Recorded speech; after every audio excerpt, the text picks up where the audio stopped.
ഭാരതീയ ജനതാ പാർട്ടിയുടെ കാട്ടാക്കട മണ്ഡലം കമ്മിറ്റി പ്രവർത്തനം ആരംഭിച്ചു. കാര്യാലയത്തിന്റെ ഉദ്ഘാടനം അനൂപ് ആന്റണിയും പി കെ കൃഷ്ണദാസും ചേർന്ന് നിർവഹിച്ചു.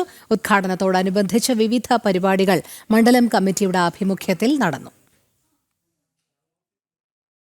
വരാനിരിക്കുന്ന തെരഞ്ഞെടുപ്പുകളിൽ ഭാരതീയ ജനതാ പാർട്ടിക്കുണ്ടാകുന്ന വിജയത്തിന് ഈ ഓഫീസ്, ഈ കാര്യാലയത്തിലൂടെ നടക്കുന്ന ആസൂത്രണങ്ങളും പ്രവർത്തനങ്ങളും അതിന് സഹായകരമാകും എന്ന കാര്യത്തിൽ യാതൊരു സംശയവുമില്ല.